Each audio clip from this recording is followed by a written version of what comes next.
I'm Erin Moriarty, and this episode of the 48 Hours podcast is sponsored by Trivia Star. Do you know the capital of Canada? How about the country of origin for kebabs? Play Trivia Star now and prove your knowledge. Just go to the Apple or Google store and search for Trivia Star.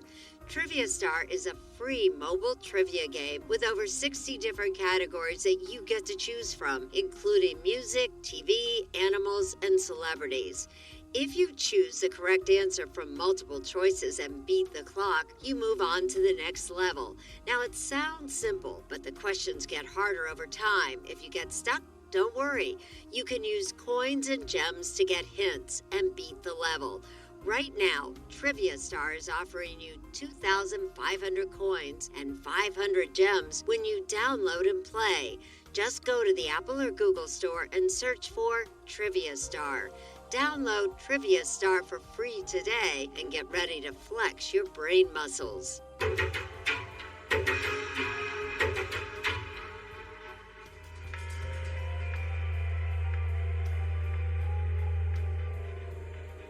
You believe he was killed, correct? Yes. My name is Alex Spiro. I'm a former prosecutor and I'm an attorney, and I'm investigating the disappearance of Don Lewis. There's witnesses and information that shed light on further facts and circumstances surrounding this. Have you met these witnesses? Yes. And you believe them? Yes. There are new leads tonight in the strange case of missing millionaire Don Lewis, a man who seemed to vanish without a trace. We had lost all hope of ever knowing what happened to Dad. And then they got some hope from a TV series. Tiger King was an addictive Netflix documentary series. I'm Julie Miller. I'm the senior feature writer for Vanity Fair. Tiger King centers around Joe Exotic. My name's Joe Exotic, and this is Sarge. An Oklahoma-based animal cat owner and his sworn enemy, his rival, Carole Baskin. Talking about a woman down there in Tampa, Florida, named Carole Baskin. Joe Exotic is this wild, cartoonish, flamboyant, openly gay, mulleted, tattooed, gun-toting, large animal owner. Kind of the Mick Jagger, I'd say, of the large cat animal world. Carole has fashioned herself as more of an animal activist. Big cats don't belong in cages. She says that what Joe is doing is not humane and should be stopped. It'll be a cold day in hell before you completely stop me. But also woven into this entertainment was this cold case. Don Lewis, the owner of Wildlife on Easy Street, disappeared. Carole's second husband, Don Lewis, disappeared under very mysterious circumstances. It was in 1997, and he just vanished. There have been all sorts of theories. There's one that he was drugged and put in one of the small planes and dumped out in the Gulf. If the plan was to push him out this door, that's a challenge.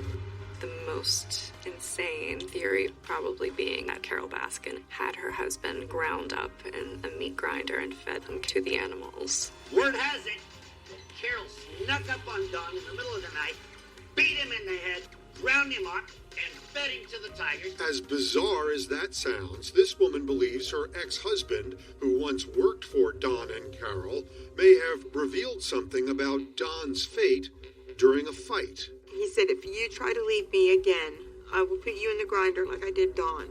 In a meat grinder? Yeah. Her ex-husband denies her story. Do you believe her husband told her that he'd put her in a meat grinder the way he did to Don? I will tell you that there is certain information she's provided that has been independently corroborated. Who would you like to interview the most? Carole Baskin. I did kill Don. People want answers. They want to know what happened to Don Lewis.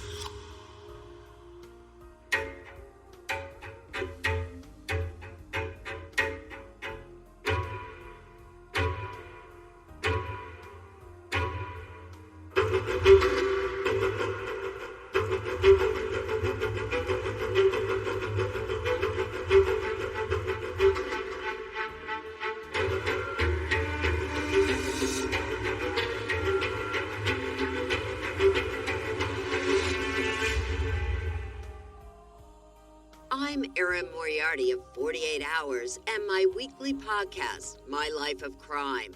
When running a business, HR issues can be a huge burden with wrongful termination suits, minimum wage requirements, labor regulations, and expensive HR manager salaries. It's a lot to handle. Bambee, that's BAMBEE, was created specifically for small businesses. With Bambee, HR can go from your biggest liability to your greatest strength. You could get a dedicated HR manager, craft HR policy, and maintain your compliance, all for just $99 a month. Your dedicated HR manager is available by phone, email, or real-time chat to address your needs.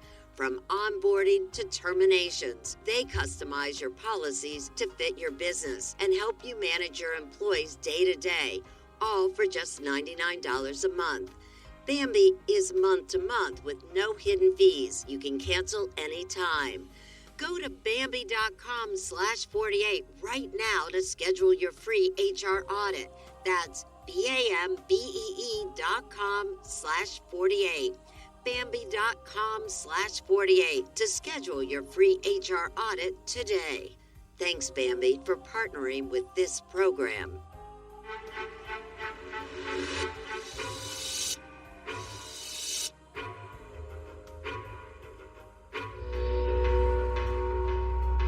Like it or not, the Tiger King, Joe Exotic, is back, along with his arch enemy, Carol Baskin. I'm talking about a woman down there in Tampa, Florida, named Carol Baskin.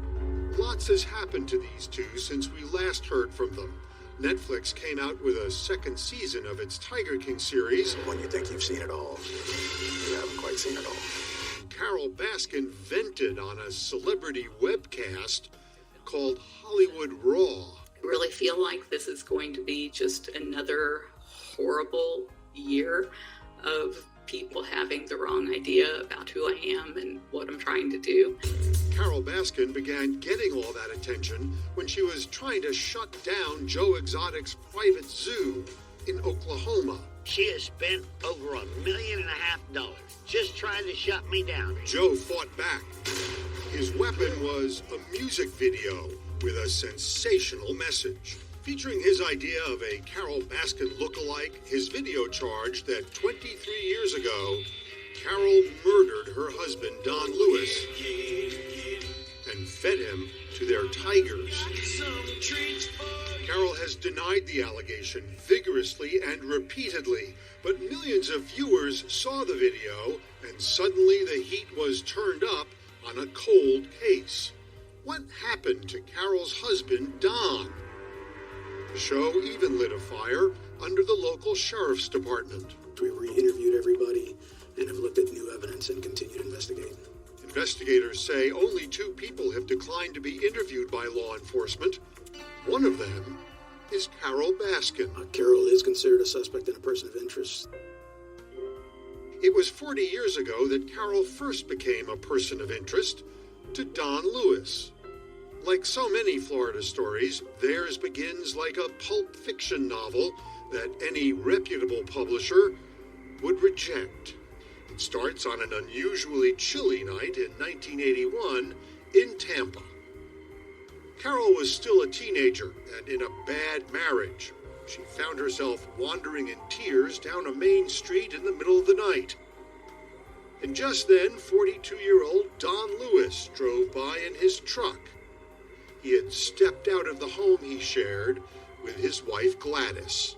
We had an argument, and he left home and was headed to another girlfriend's house for the night, which I found out later.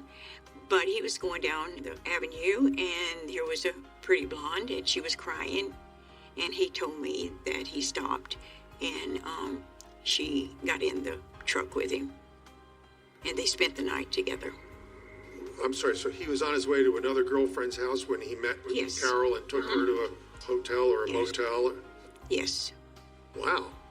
He was busy. Yes, he was. Don Lewis was busy with 2 main interests, money and women. Long before he picked up Carol that night on the street, he met Gladys. She was just 13 when he noticed her shopping with her mother. And I looked up and I thought, whoa, he sure is good looking. And then he winked at me. And I turned around to see who he might be looking at, and there was no one there. So I said, I guess that was me. A little more than a year later, Gladys and Don married. He was 17, with very little money, but very big plans. He could tear anything apart, put it back together. Don worked hard, fixing broken machinery. He made enough money to buy and grow a trucking business. Then he started buying and selling Florida real estate. And along the way, he met Anne McQueen. Don took somebody with an 8th grade education and taught them how to manage a multi-million-dollar business. Anne kept the books and helped run things, and they were quite a team. Eventually, Don was worth, according to his lawyer, between $5 and $10 million. But you'd never know it. He did business out of a used trailer on an empty lot. He dressed in old jeans and cheap t-shirts. And his cash management system was quaint. What about burying money on the property? Did he do that? Yes, he did. That's kind of an interesting thing to do. Well, somebody would pay him cash, and he loved having cash around, so we'd put it in a jar and just dig a hole under the little red barn we had. I mean, where I'm from, people who want cash frequently go to the ATM. They don't go to the little red barn. But why do you suppose he didn't, go to the bank? Well, he had plenty of money in the bank, too, so... Don and Gladys raised a family. Their 3 daughters, Linda, Donna, and Gail, remember their childhoods as happy. He was home every night. We always had dinner. It was also a bit unusual, largely because Don had a thing for animals, mostly wild ones. I wouldn't call it passionate. I would call it an obsession. So we would come home from school and there would be a baby alligator swimming in the bathtub. There were ferrets and raccoons and horses and cows and a penguin and a monkey. Dad really loved animals. But his daughters never knew about that other love of Don's, women. And not just their mother, Gladys. Was he a good husband? He was, until I would get a call and say he's seeing someone. Ooh. Well, that's, pardon me, doesn't sound like a good husband. He was. Up until that point. Yes. May I be a little impolite and ask you if you know roughly how many women he was seeing besides you? If you're talking about the whole 34 years I was married to him, or possibly 25. Forgive me again for asking, but how did that make you feel? Well, when I would find out, I would tell him I was leaving, and he would say, there'll be no more. Did you believe him? Of course, at that time. And as years went by, no. You have to make up your mind to live in that situation or let it drive you crazy. Gladys was pretty good about living with a serial philanderer, and then Don met Carol. Was there any sense when he met her that she was different than the other 24 some odd women? No, she was just like the other 25. But I would say more greedy, because she did find out that he had money. What do you think of her? You really want me to answer that? I'd like to. I think she's the worst thing that ever was born in the United States of America. Wow, you don't mince words. No, and there's more if you want them. Don and Carol had been seeing each other for about 10 years when Gladys decided she'd had enough. She and Don finally divorced in 1990. A year later, Don married Carol. And before long, the new Mr. and Mrs. Lewis had a new business. They bought a bunch of big cats and put them on exhibit at a place called Wildlife on Easy Street. Don's former lawyer, Joseph Fritz. He'd take a chair and sit in a yard with 10, 12 bobcats, and all over him and him playing with them like it was a household puppy. But before long, there was difficulty on Easy Street. Don and Carol weren't getting along. He told me then, he said, I want you to know right now, don't you or the girls or any of the grandkids or anybody be left in the room with her alone. And then, after only 6 years of marriage, Don Lewis just vanished. He wouldn't walk away and leave his cats. He wouldn't walk away and leave his business. I find it hard to believe he'd walk away and leave me.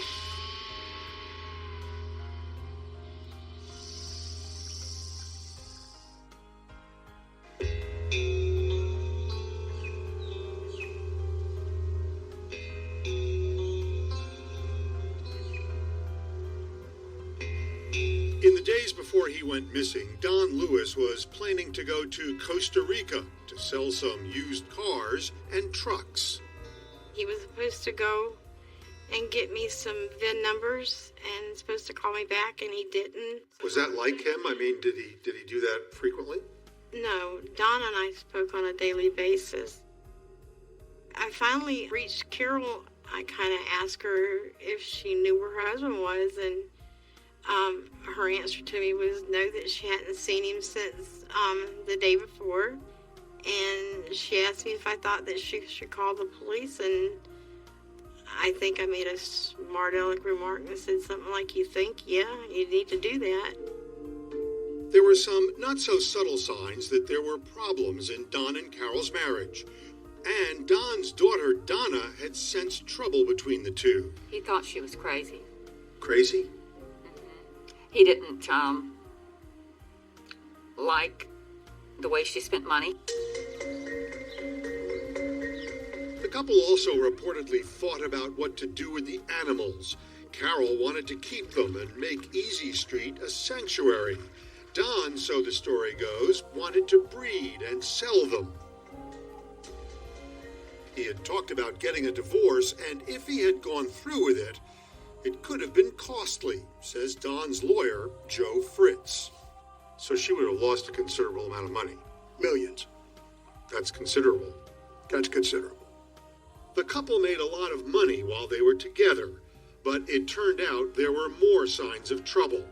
After Don disappeared, Anne McQueen says she remembered a sealed envelope that he had given her 2 months earlier. He came to the office, and he was agitated, and he gave me an envelope, and he said, take this, keep it in a safe place. He either said, take it to the police, or you'll know what to do with it if anything ever happens. I took it home. I didn't think anything about it. But after Don went missing, Anne says she opened the envelope. He was asking the judge for a restraining order. Just months before he disappeared, Don tried unsuccessfully to get a restraining order against Carol, telling the judge, Carol has gotten angry enough to threaten to kill me. She has a .45 revolver, and she took my .357. Do you remember how you felt when you read the stuff about how she threatened to kill him? I started shaking. Did you actually start shaking? I'm shaking now.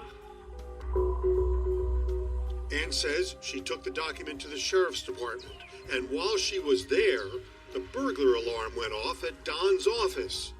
Carol had set it off. According to the Tampa Bay Times, Carol got in with help from her father and Don's handyman, a man named Kenny Farr. And when Anne got back to the office, she says she was shocked. Everything was gone. Everything that was in my desk was gone. Including, she says, Don's will and power of attorney.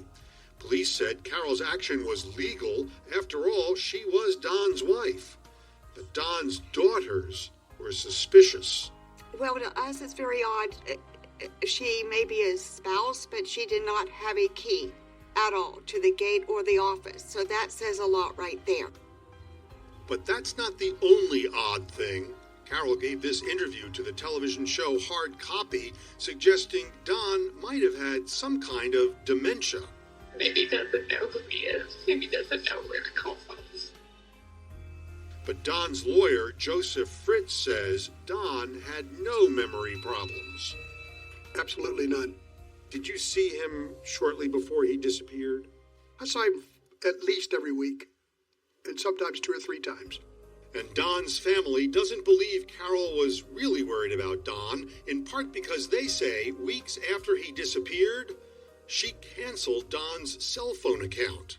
If a person, at the beginning, your husband, you think he has dementia, he's got Alzheimer's, and now he's missing, do you turn his cell phone off after 2 or 3 weeks of him being missing? His only lifeline to reach you? Yeah. She turned His it cell off. phone was turned off? 3 weeks. Yes. After. Cancel the account. As the weeks turned into months, Carol offered another possibility. Instead of Costa Rica, maybe Don was under arrest in Mexico and couldn't call her. The only place I still haven't looked that I feel somewhat hopeful of being able to find him alive is going to be Mexico, and I don't know how hard or how long that'll take. Do you think maybe a prison? Yes. I can't think of anything else that would keep him away this long. I find it hard to believe he'd walk away and leave me. Don's family began to think the worst, that Don was dead, and that Carol played a role in his death. What was your first thought? I would love to tell you, but I better not. Can you give me a hint? You got it. You thought it was her? I can't say that. Would I be wrong in assuming that that was your first thought? Maybe. Maybe I'd be wrong? Maybe you might be right. And then the case took a turn. Police found Don's van abandoned at a remote airport. The keys were reportedly still in it. Remember, Don had been planning to go to Costa Rica for work. There is the theory that he just got tired of everything and jumped in an airplane and flew to Costa Rica and drove up the mountain and is living happily ever after there. Don had owned several planes, and he loved to fly. Tell me a little bit about this airplane. So it's a Piper Arrow 3. Joe Solon has flown hundreds of hours in one type of plane that Don Lewis liked to fly. You can roughly get about 700 miles to a full tank, the two main tanks full. I know. So if, say, you were going to go from the Tampa area down to Costa Rica, it's not a non-stop flight? No. So that's like how many refueling stops? Oh, probably 3 to 4 at least. Yeah. If he did refuel, no one seems to know about it. Besides, Don's family says he would never just take off and leave them.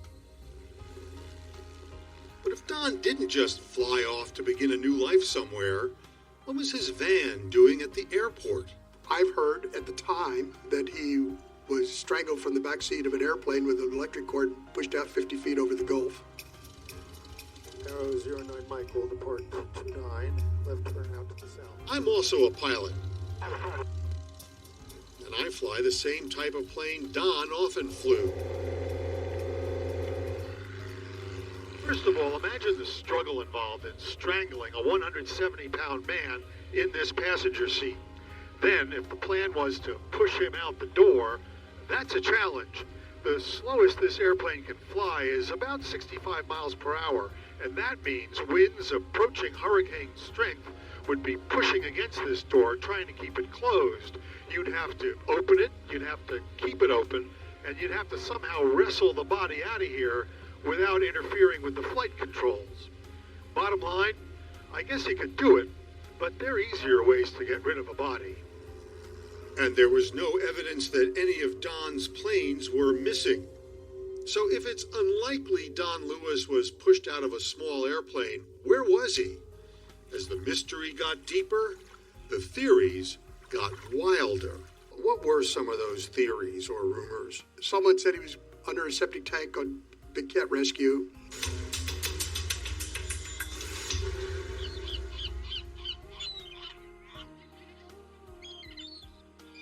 I'm Erin Moriarty, and this episode of the 48 Hours podcast is sponsored by Martha Stewart and Marley Spoon. With the Martha Stewart and Marley Spoon meal kit, you can get dishes from all over the world delivered to your door. Sign up today with code 48 and get $120 off your first 5 boxes.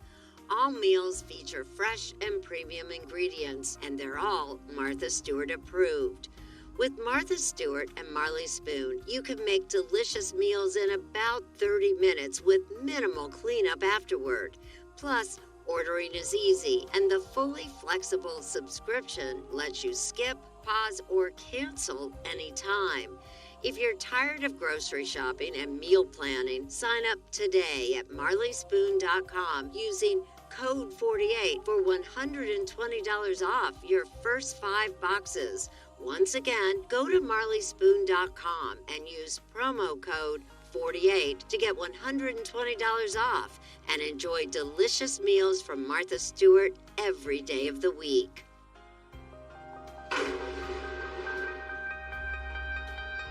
In the summer of 1997, Carol spoke with the local Fox TV station. I'm very worried. It's just a feeling that he is okay, that he will just walk back in the gate. But Don never did. It's very hard in the 21st century to go missing as a middle-aged man who has a very active cellular records, banking records, etc. Alex Spiro is an attorney and a former New York City prosecutor. He's now working for Don Lewis's daughters. Well, there are all sorts of theories about what might have happened to Don. One of them was that he was tossed out of an airplane. Do you find that credible? Sometimes in high-profile cases, people come up with fanciful theories of, tigers, lions, bears, and airplanes. I mean, there's usually a simpler explanation of things. Spiro says the simplest thing of all is to start with the timeline of the day Lewis disappeared. There's a critical window here where Don Lewis went missing. And what really matters and where the rubber meets the road is what happened during those 24 hours. So what happened during those 24 hours? Carol says she last saw Don Lewis early in the morning of August 18th, 1997, when she came home from running a late-night errand. She would not talk to us in person this time, so she sent us a couple of diary entries. Leonora Lapeter Anton is a Pulitzer Prize-winning reporter for the Tampa Bay Times and a CBS consultant. And one of them was what she did that night, the Sunday, August 17th, 1997. Carol says that late that Sunday night, before Don went missing, she needed milk and supplies for her wild cats. At 11 o'clock, she had these kittens that were in the house. There was a bobcat kitten and 2 caracal kittens.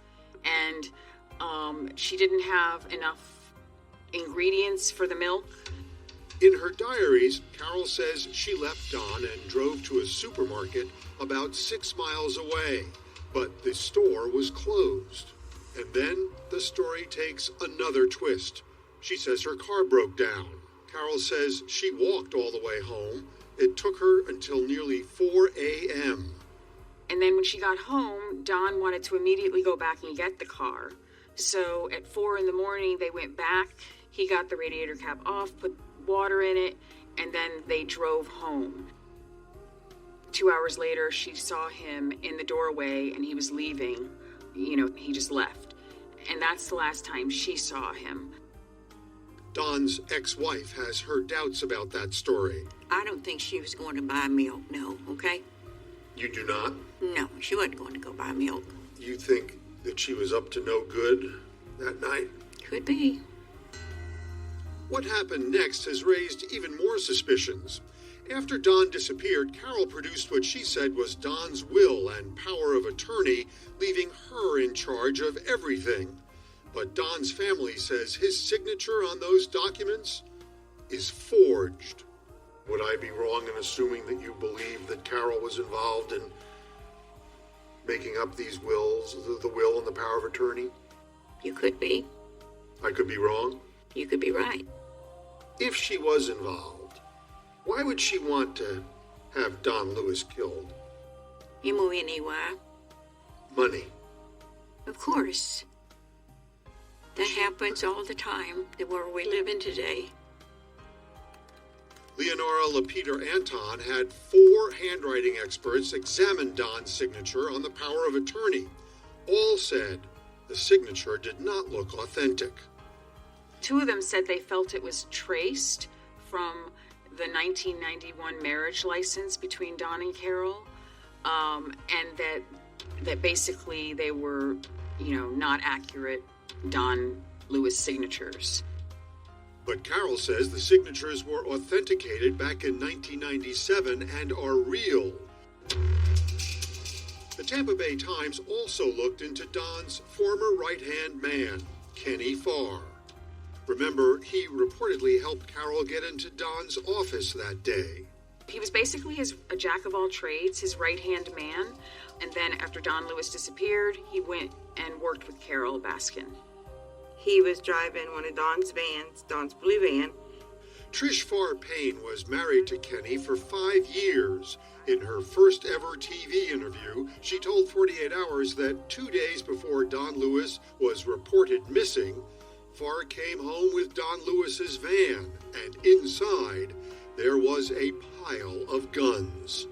He said, help me carry these in. We carried them in, we put them under the bed, we put them in the closet, we put them in the little bathroom we had in our room.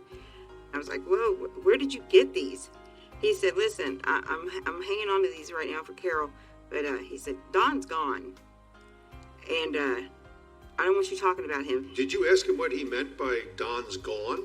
No, not right then, because he would blow up real easy at me, and I just didn't question it. Later that week, she heard on the news that Don had gone missing.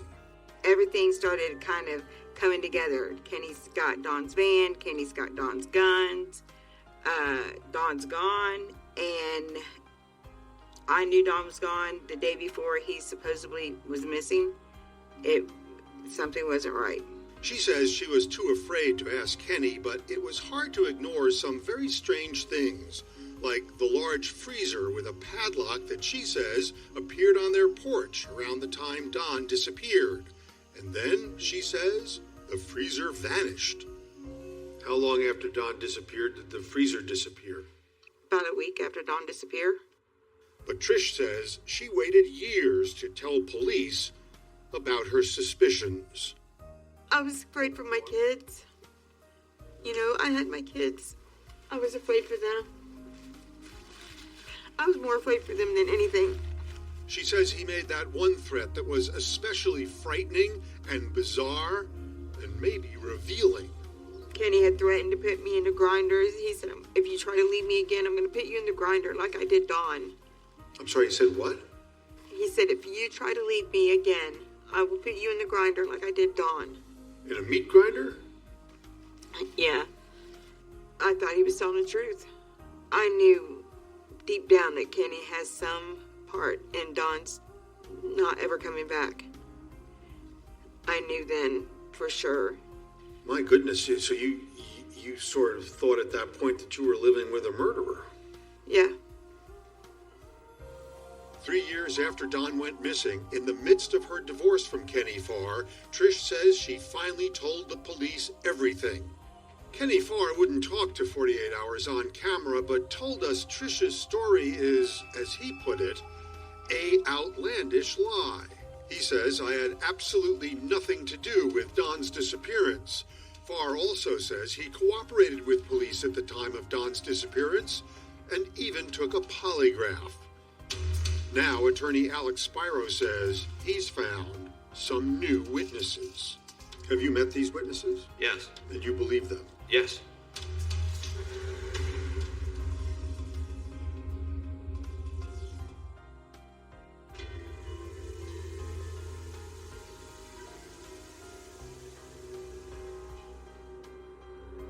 He said, if you try to leave me again, I will put you in the grinder like I did Don. Do you consider Trish Farr Payne credible?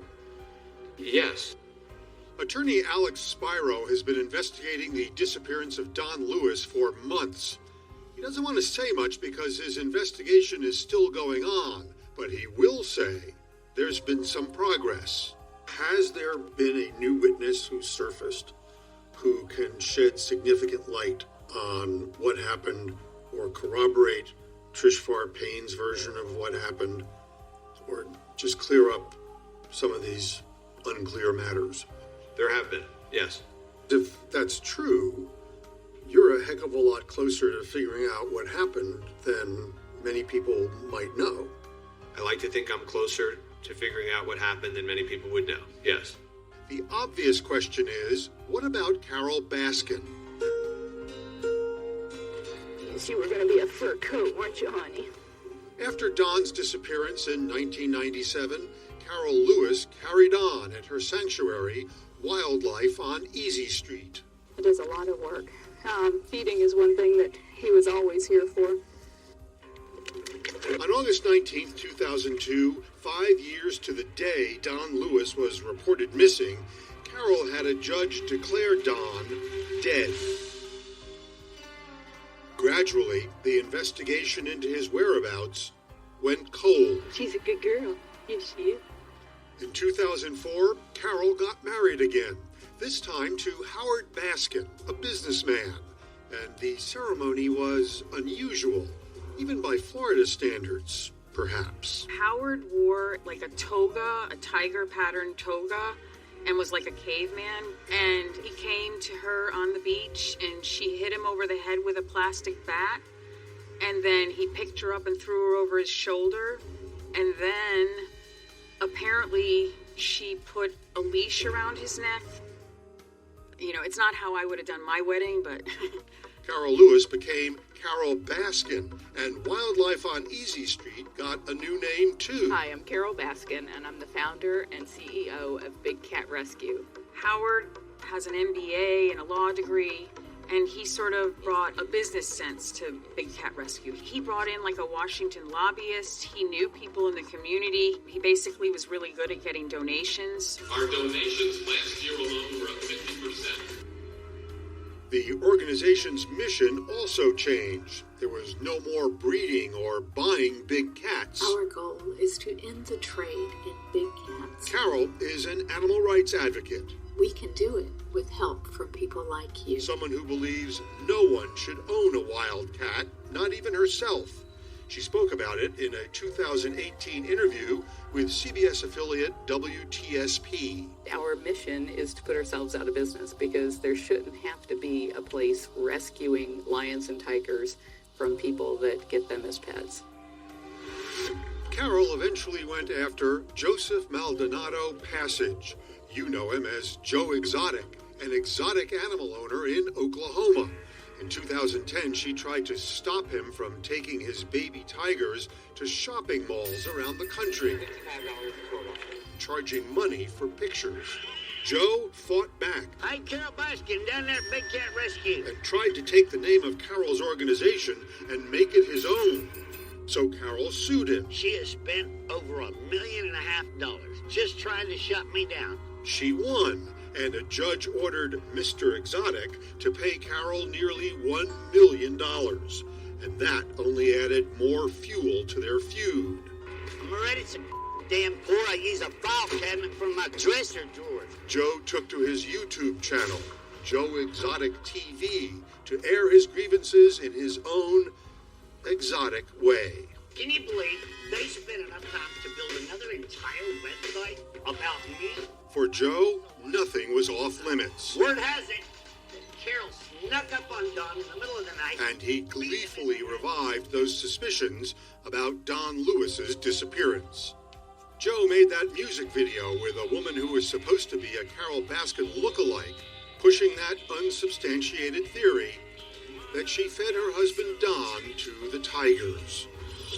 Joe's hatred of Carol Baskin started feeding on itself. And you think I'm obsessed with you? And getting more violent. Carol Baskin better never seen me face to face. He's posted pictures of an effigy of me hanging and pointing a gun to my head. And Joe Exotic may have done more than pretend to kill Carol. A jury finds former Wynnewood Animal Park owner Joe Exotic guilty. In 2019, he was convicted of, among other things, hiring a hitman to actually kill her. He got 22 years. Meanwhile, Carol had a new theory about who might be responsible for her ex-husband's disappearance. She clawed his face up pretty badly. He said he almost had to knock her out to get the gun away from her because she was so intent on killing him. Take an in-depth look at the timeline of Dawn Lewis's disappearance at 48hours.com.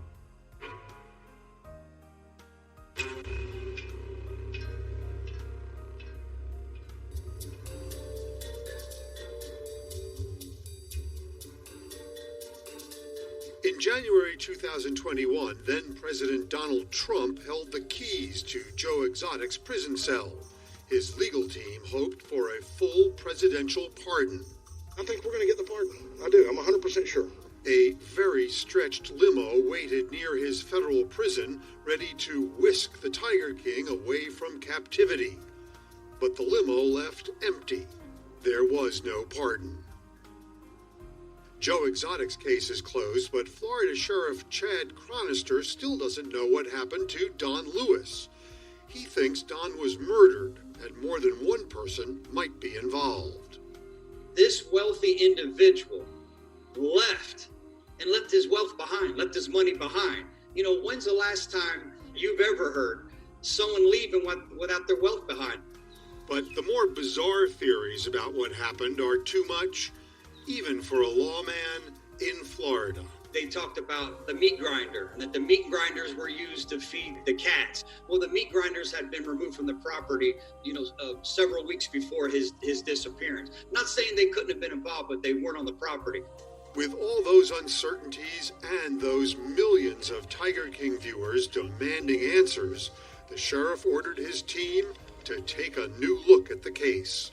As a result of Tiger King, we contacted and followed up on well over 200 leads. Moses Garcia is a homicide detective for Hillsborough County. He says all those tips didn't help much. A large amount of those were virtually useless. And Garcia says some of his efforts at investigation have been blocked by Carol. In the first Tiger King, there were some rumors that came out that Don Lewis was buried in a septic tank or underneath a septic tank on the property. We wanted to go onto the property and kind of look around, but we were not allowed access. It is frustrating. I'd like to get on that property and look around a little bit. The detectives also say they've been unable to interview Carol Baskin. She does a lot of interviews where she says that the sheriff's office has not even approached her. That can be very frustrating when you know you've approached multiple times and you've been told no. Most missing persons, wives, spouses, they cooperate with the law enforcement.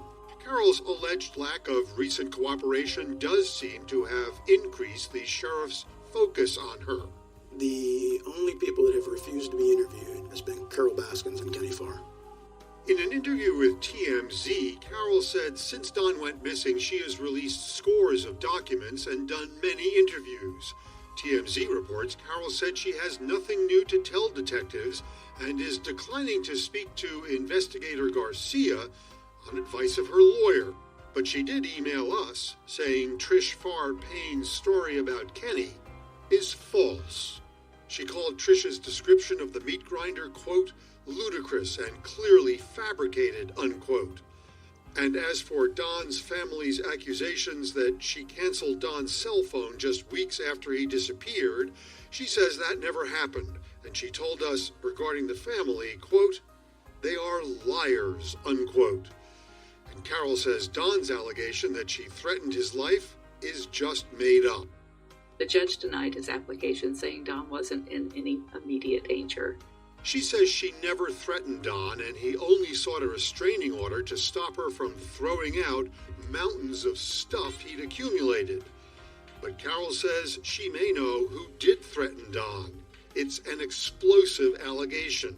Carol says it's Gladys, Don's ex-wife, who might be the real villain. According to Carol, Gladys was angry over a lawsuit she filed against Don after their divorce. She sued him for $1 million, but Gladys lost. Could she have been so angry over not getting the $1 million more that she thought she would get, that she would kill Don in a last-ditch effort to recover the money she felt he owed her for all of her suffering? The Lewis family's new attorney, Alex Spiro, says that's nonsense. I have seen no credible evidence that the Lewis family has anything to do with Don Lewis's disappearance. If all the attention is hard on Carol, she's made the most of it. Meow. Tiger King has made her a queen. She was on Dancing with the Stars. Tyra Banks introduced her. Carol Baskin. And she's just come out with a new documentary on the streaming channel Discovery Plus. Carol Baskin's Cage Fight. You're abusing big cats? I'm coming for you. As for the Don Lewis case, his family is still hopeful. And they say, after more than 20 years, the publicity around Tiger King has changed everything, with more tips and leads coming in every day. We feel like we have an army of angels behind us at this point. Is Joe Exotic one of those angels? He might be leading the whole band.